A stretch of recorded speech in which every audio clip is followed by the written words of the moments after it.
A very warm good evening to one and all. Distinguished faculty members from Almora Medical College, medical students, doctors, and distinguished chairpersons on the dais.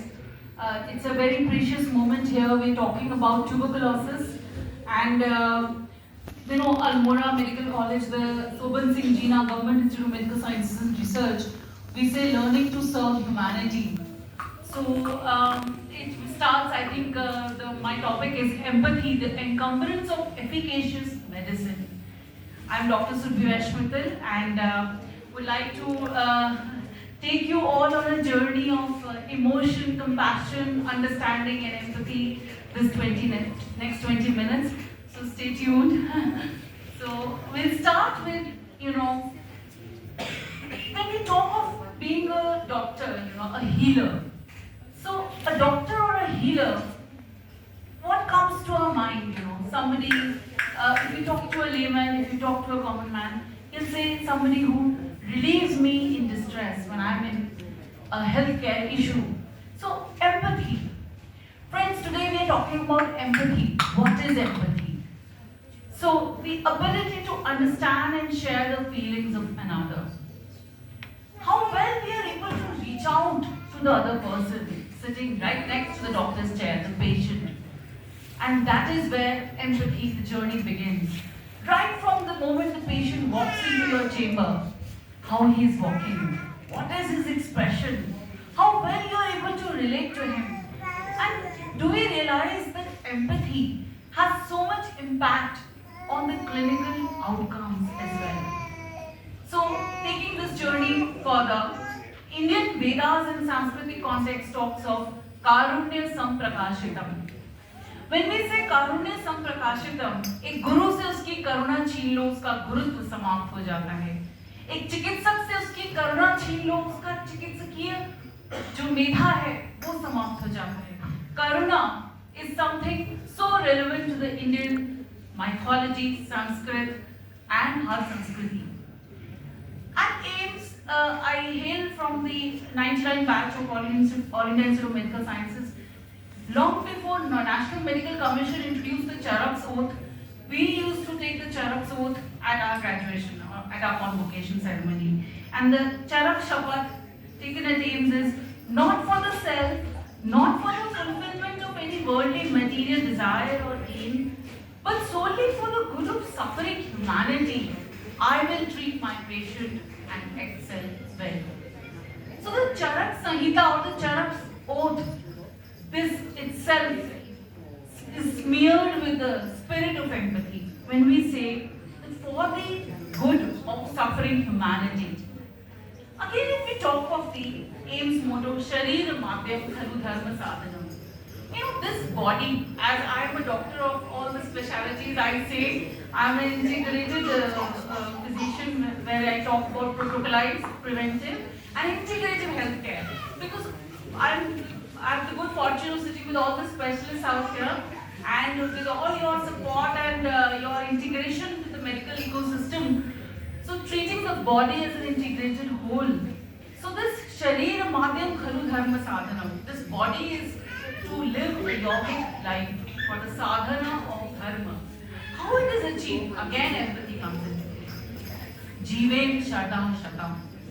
We say in the yogic references, this human body is designed to live for 100 long years. Again, Jeeven Shardam Shatam, Pushem Shardam Shatam. This all talks about, compassion from the healer to the patient. So empathy comes into play in various facets. I'll take you further through this journey, explain. Encumbrance, empathy as an encumbrance of efficacious medicine. What does encumbrance mean? Weight or burden.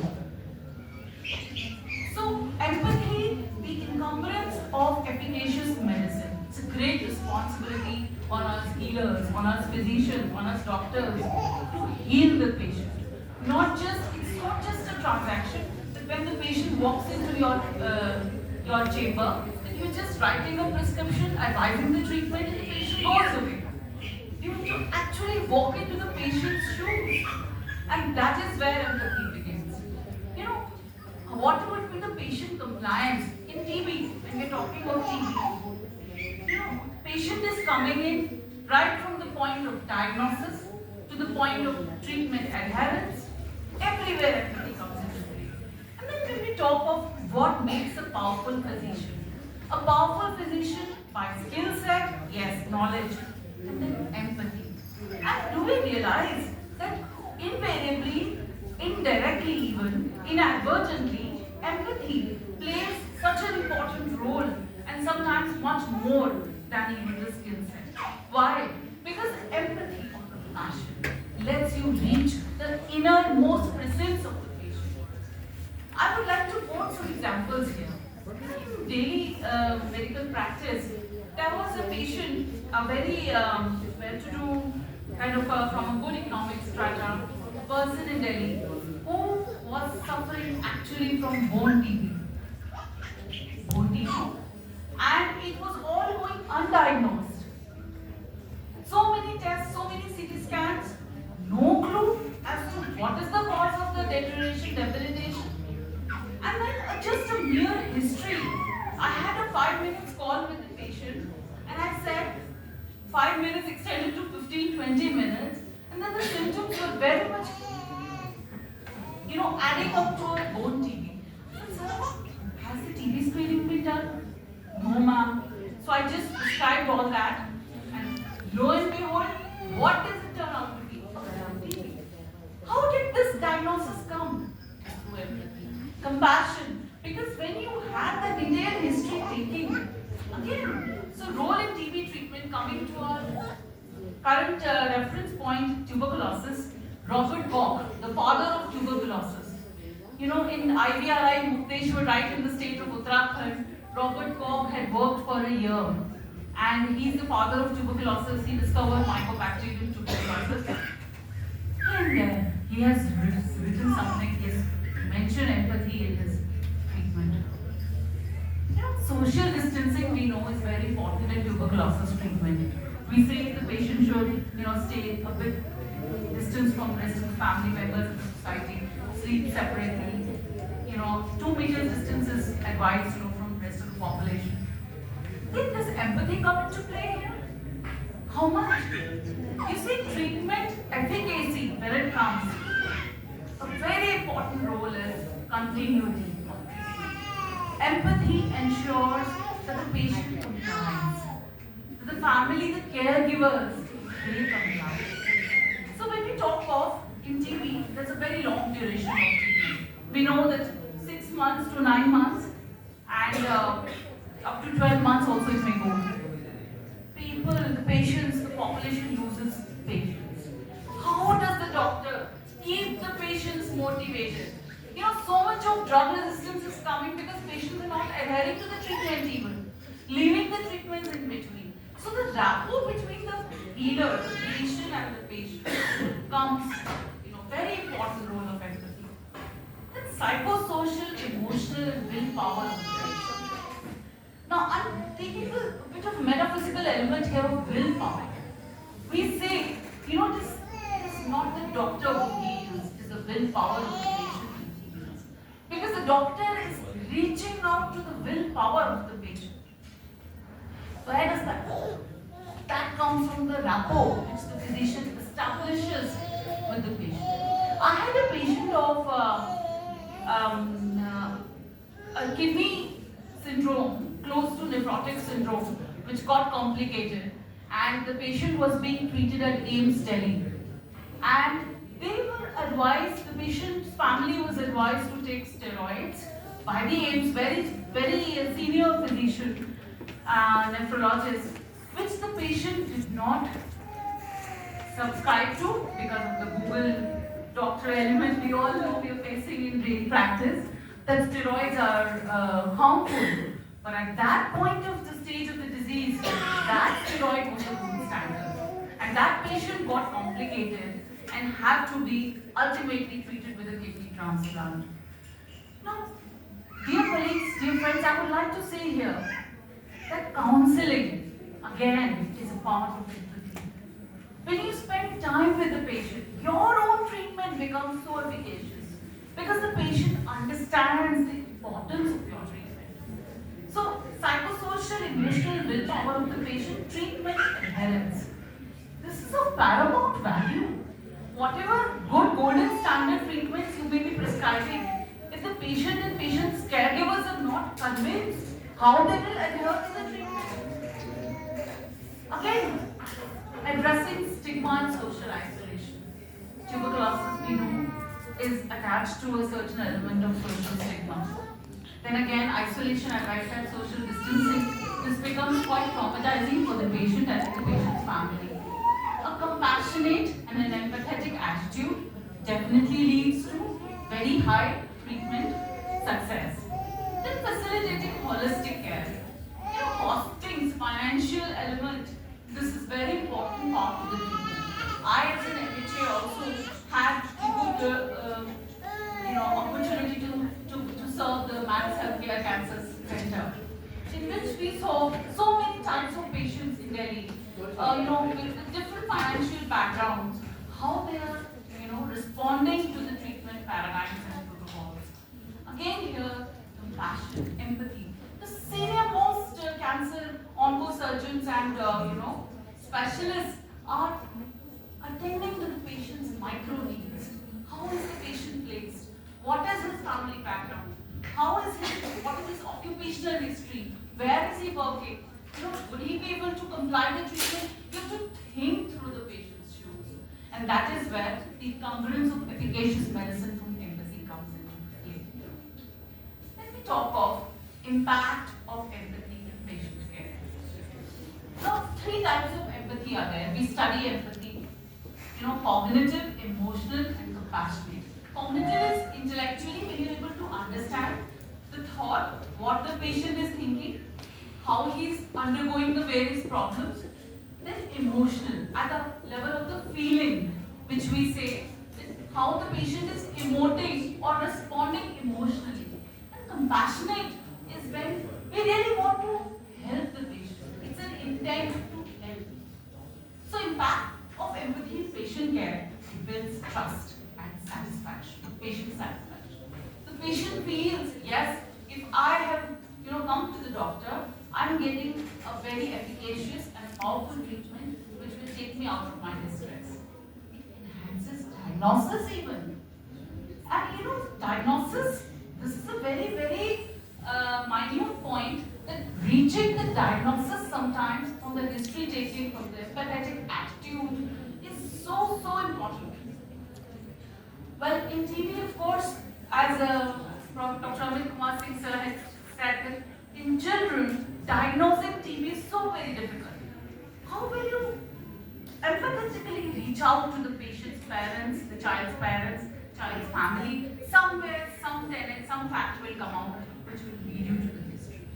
And it really makes a difference. I remember, in fact, one of my patients in Rani Khed, an old man of 75 years old, he had worked in the copper belt of Rajasthan. And he had some lung fields which were, showing in his X-ray, was showing infiltrates. And nowhere, any clue to the diagnosis was coming. These kinds of rare diseases and final diagnosis, we say at least differential diagnosis. Reaching to a final diagnosis is sometimes not just that you shoot an arrow, tir lag gaya aapka nishani.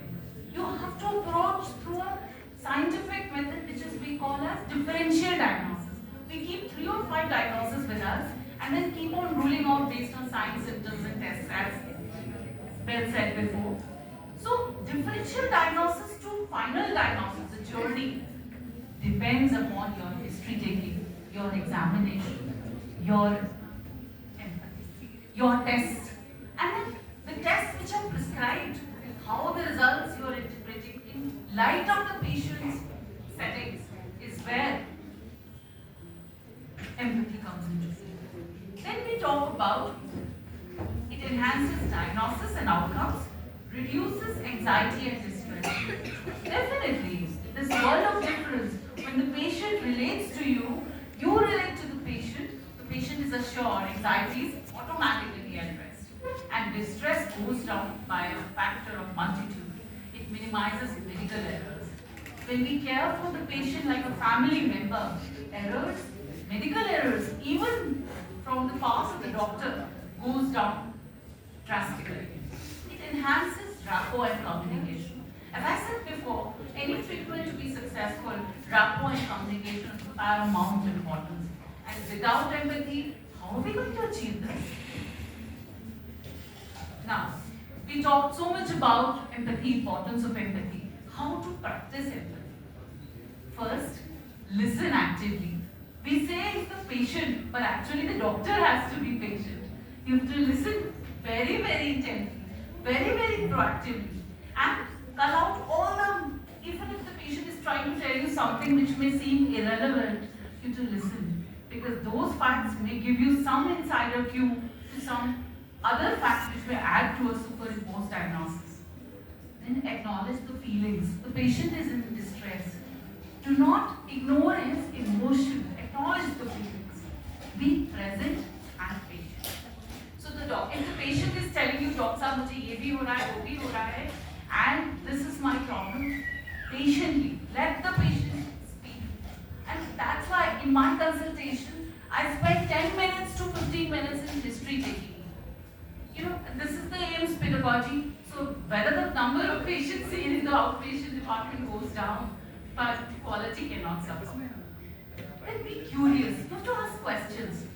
Sometimes asking questions makes the patient feel you are genuinely interested in the patient. Then you have to be flexible. Every patient is not the same person. As we said, the human body is different from one patient to another, and the mind and the ethos of every patient is different. Respect that. Then be kind. Kindness, of course, is the essence to empathy. I would now talk about the Jefferson scale of empathy. It's a broad-based instrumentation tool, and in which Jefferson scale of empathy talks about, the 12-pointer scales. I have some printouts with me which I would like to share with the distinguished audience.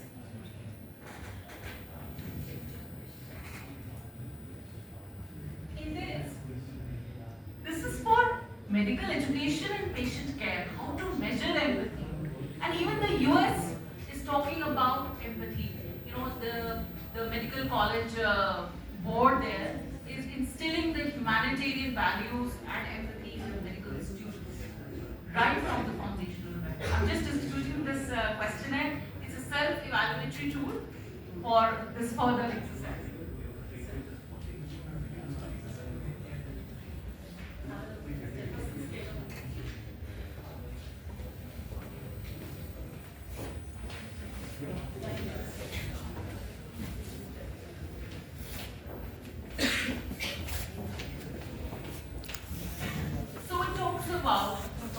I'll just take you quickly through this 12-pointer, where we say, my understanding of how my patients and their families feel does not influence medical or surgical treatment. Disagree or agree?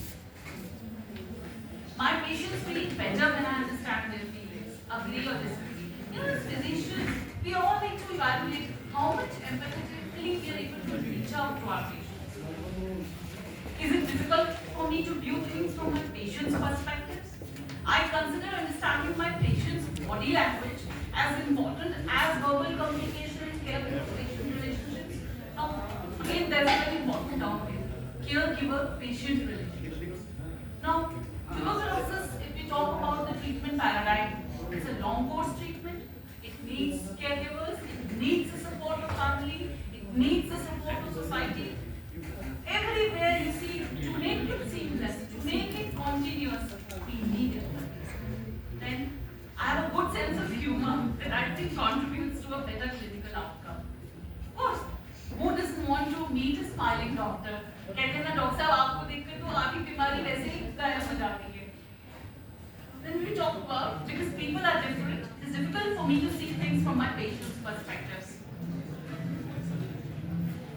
I try not to.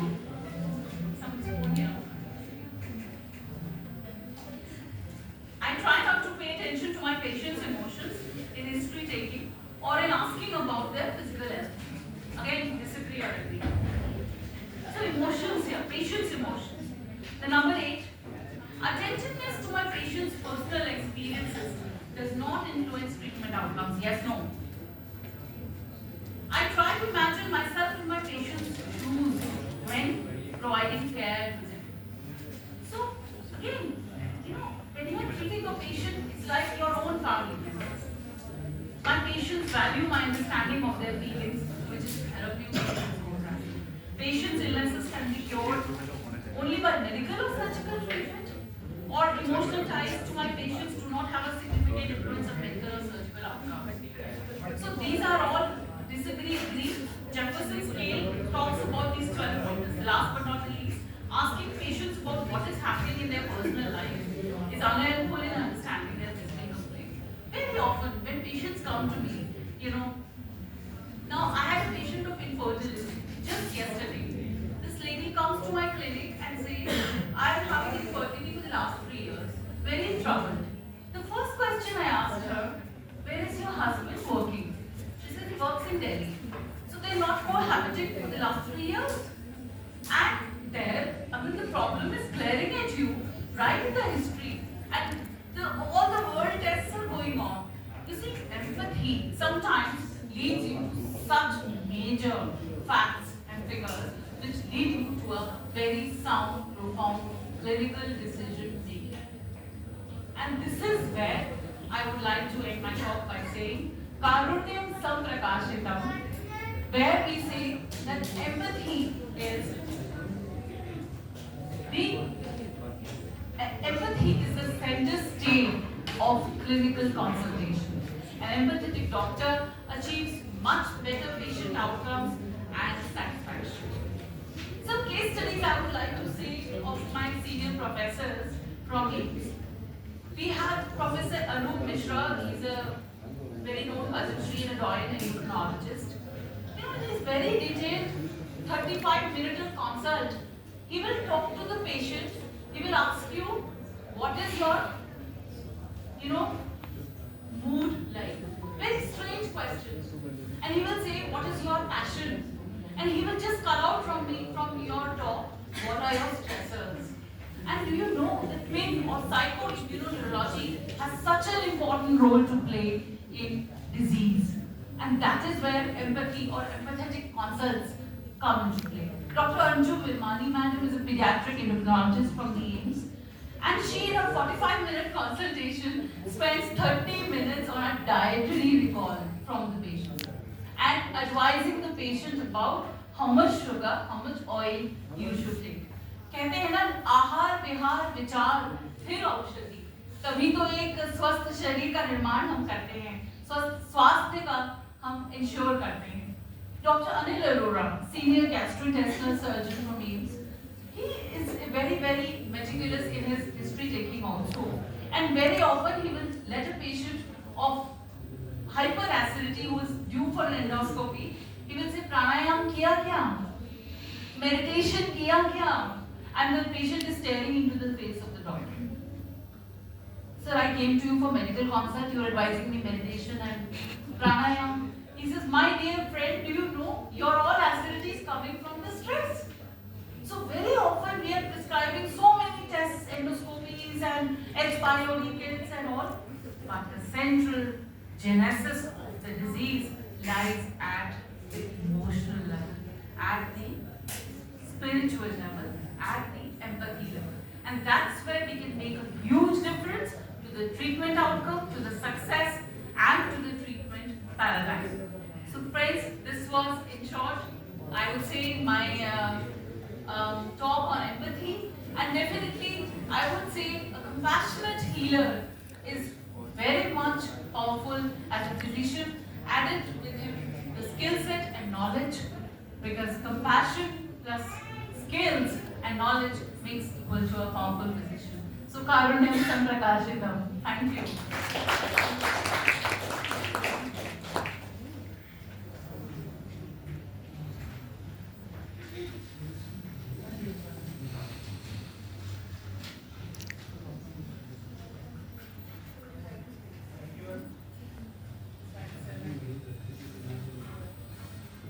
Thank you, ma'am.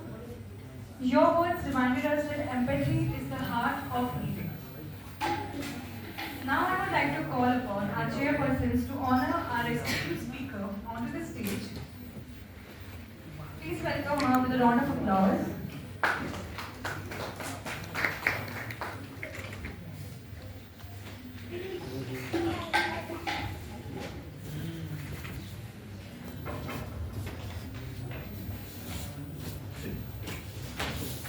Thank you, ma'am, for joining us in our program.